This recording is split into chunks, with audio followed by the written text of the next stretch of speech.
Would either of the other two witnesses be interested in just responding to some of the points made with respect to the possibility of a humanitarian exemption, maybe which provides space and regulation for defining how that would be defined or not defined, but errs on the side of saying humanitarian activity, provided that efforts are made to minimize dollars to terrorist organizations, would be allowed?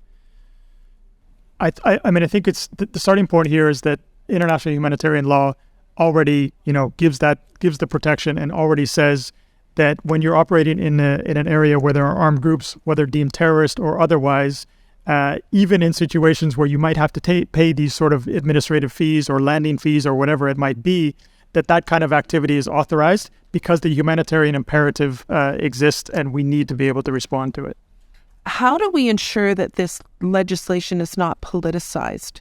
And I'll just use this as an example, Gaza, and we're going to ask you to apply, and then we're going to sit on your application for 2 years. I think there's a high risk of politicization on both sides of the fence, so a high risk on this side. So once you start this authorization process, and we have to submit all this information to all these government agencies, there is a risk either now or in the future that could be used for purposes beyond the scope of what Bill C41 is about.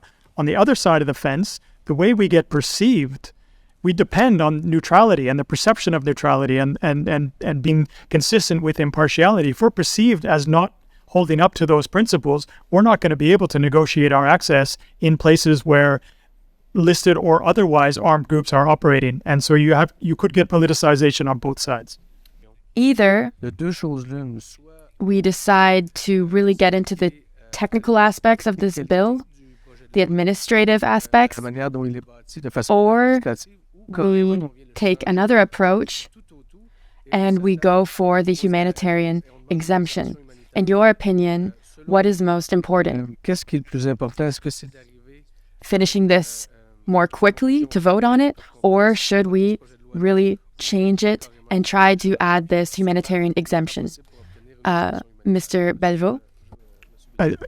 I think it's pretty clear from what we've been saying so far that we think that an exemption is possible. That is the way to go. We think that it could be expedited relatively simply. If you back up a little bit, this problem has existed since the Anti-Terror Act was put in place in 2001. That created this ambiguity because already then there wasn't an exemption carved out for humanitarian action. So humanitarian actors were left questioning whether or not they might run afoul of the criminal code for all these years. Now the stakes are raised. The government has come forward and said, we think we have a solution here. We don't think Bill C41 is the right solution, but we do feel that you could introduce language within Bill C41 that would actually clarify, all the way back to the Anti-Terror Act, but actually clarify that we respect IHL, which Canada clearly does, that we respect IHL. And so when humanitarians are operating in an IHL context, they will not run afoul of the criminal code. So I'm going to go. I did read the brief that you provided to the committee, and in your brief, you refer to the fact that the current authorization regime in Bill C41 may also pose security risks to Canadian humanitarian staff working for organizations like MSF. You spoke a little bit about that in your testimony. Can you elaborate on that for me, please? So the risk to staff, as MSF, as any organization, we have a duty of care to staff. And so the way that this Bill C41, the authorization regime, is set up, it poses risks to individuals in that the sharing and providing of personal data and information in a way that we don't know how that information will be used. We don't know where it will be stored. We don't know how many agencies will have access to it, will pose at least unknown risks to our staff. And we know from just even the feedback that we've had since Bill C41 came out that we know that staff working for MSF will be deterred from wanting to continue to work for the organization because they don't know where their personal data will be stored, used, and for what purposes. Thank you. In your brief as well to the committee, you make a strong case for a permanent standing humanitarian exemption, of course. We within the NDP will be bringing forward a recommendation or an amendment to do that. And you have provided the draft language for that. My understanding that this is something that the International Committee of the Red Cross has also called for. Can you talk about other organizations that have been supportive of this amendment? Maybe also I wanted just to mention also on the security of Ms. Macpherson law is that by undermining also the principle that I just mentioned, impartiality, neutrality, this is the principle that grants an access to population, but that's also the principles that grants us the protection under the Geneva Convention. This authorization process will further increase security risk for MSF in the field because those fields are volatile contexts. And in these contexts, we will be wrongly presented as MSF as agent of the Canadian state. And it would be wrong because we are neutral and impartial. And through that authorization process, we would appear as agent of a country. So a state that has maybe publicly designated some non-armed state armed groups as terrorists or call for their arrest. And at the same time, per Bill 41C proposal, it will also give its approval stamp to impartial humanitarian organizations such as MSF to carry out or not their activities in territories controlled by these very same armed groups. So attacks could actually also target humanitarian personnel from organizations which so far appeared as neutral and impartial, but might no longer appear as such under such authorization process implementation, while rather be presented as linked to state diplomacy or politics.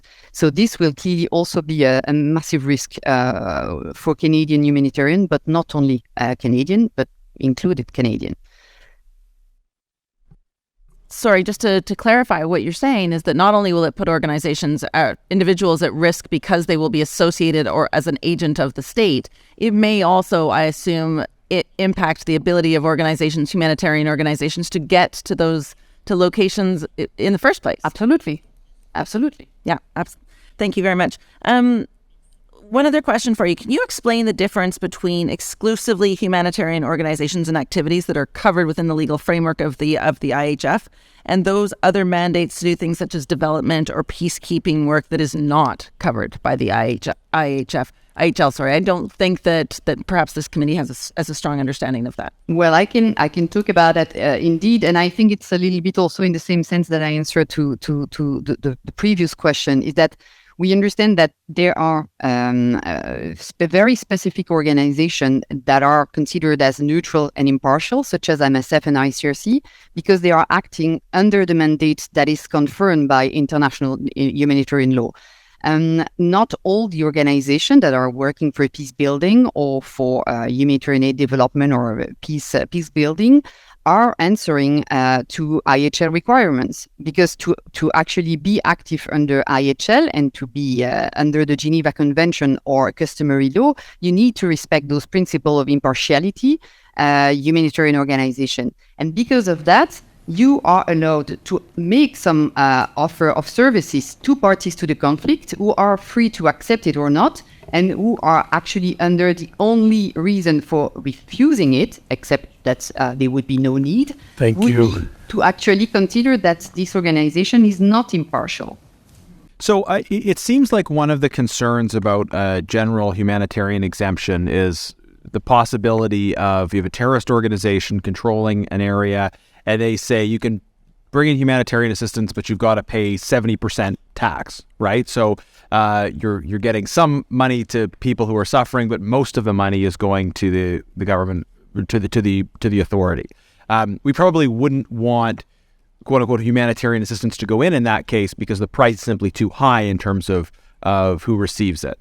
On the other hand, there would be other parameters and other circumstances where we would think that would be reasonable. So I'd like to hear from those that are in favor of a general humanitarian exemption, what you think would happen in the hypothetical case I've described.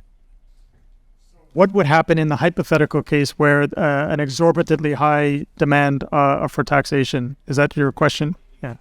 Yeah. MSF and another humanitarian organizations, we've been doing this for 52 years now, in all sorts of contexts where armed actors are present and operating. It is part of our job, and it is consistent with providing aid to people who need it most, that we're constantly negotiating with these armed groups in a way that minimizes, the figures that you're talking about are not figures that we would ever agree to. We're constantly negotiating to the least amount of any sort of benefit whatsoever that's going to accrue to an armed group. By far, the majority of what we provide goes to the people that we're there to assist. So just to follow up on that, you're a trusted, credible organization, and so saying, hey, we know what we're doing here is reasonable in your case. A broad humanitarian exemption wouldn't just apply to organizations like yours. It would apply to organizations that maybe don't have, and maybe have good intentions, but don't have the same track record. So how, if we want to say yes to you in that case, but want to be cautious about others that may not have the same experience, how do we do that?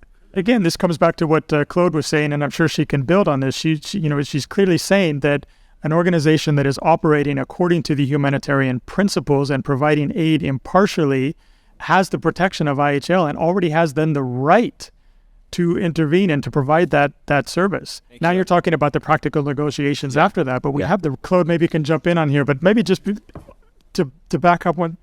There are a lot of other organizations now, again, active in Afghanistan because other states have already made similar kind of exemptions to the one we're talking about here. The United Nations Security Council has not only called for counterterror measures to be in line with IHL, but has actually made resolutions that provide these kinds of exemptions, including in Afghanistan. So it is possible to do this, and a lot of other organizations and states behind those organizations are moving in that direction.